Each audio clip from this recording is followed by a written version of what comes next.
ओम नमः शिवाय। शिव भक्तों, हमारे चैनल शिव राट पर आप सभी का हार्दिक स्वागत है।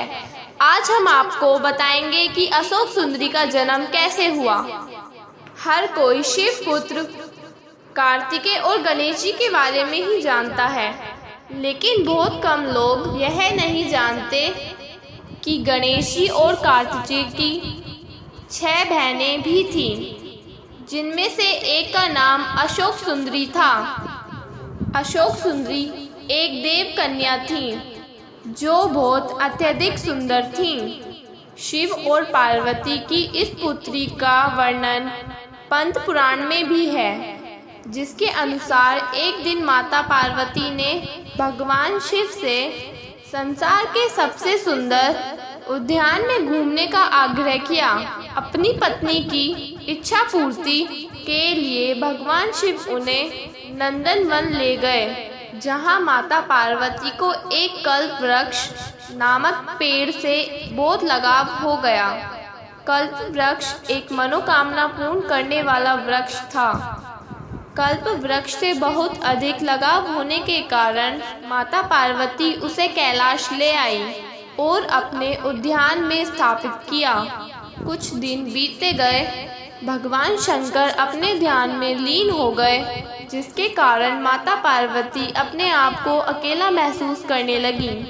माता की इच्छा अपने उद्यान में घूमने की हुई। उद्यान में घूमते हुए तभी उनकी नज़र कल्प वृक्ष पर पड़ी और माता पार्वती कल्प वृक्ष के पास गईं और तभी माता को बहुत अकेलापन महसूस होने लगा, जिसके कारण उनके मन में एक पुत्री की इच्छा हुई। तभी उन्होंने कल्प वृक्ष से एक पुत्री प्राप्त होने की मनोकामना की, क्योंकि कल्प वृक्ष एक मनोकामना पूर्ण करने वाला वृक्ष था।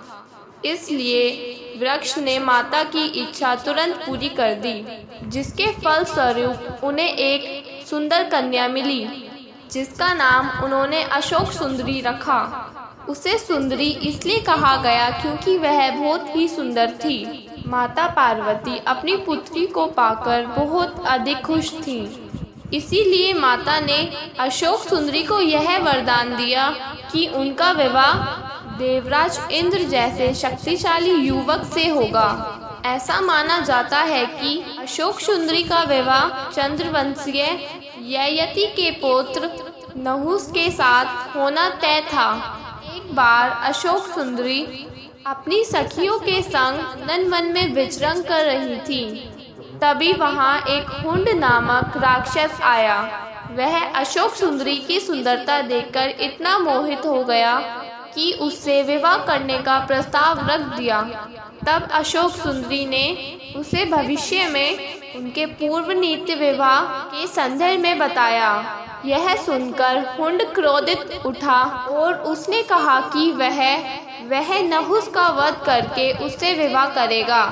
राक्षस की दुष्टता देख अशोक सुंदरी ने उसे श्राप दिया कि तेरी मृत्यु मेरे पति के हाथों से होगी।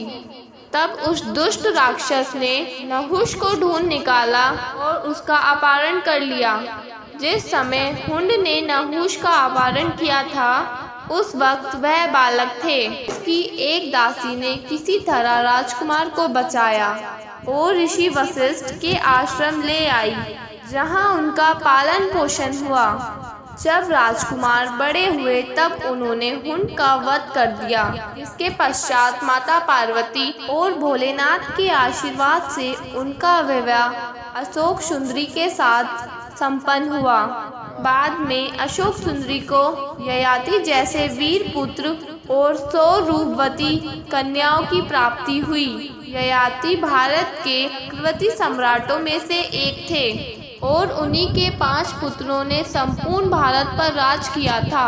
उनके 5 पुत्रों का नाम था पुरु, यदु, तुर्वस, अनु और द्रुहु। इन्हें वेदों में पंचनंद कहा गया है। वीडियो अंत तक देखने के लिए आपका धन्यवाद। अगर आपको हमारी वीडियो पसंद आई हो तो चैनल को सब्सक्राइब कीजिए, वीडियो को लाइक कीजिए, शेयर कीजिए। हर हर महादेव।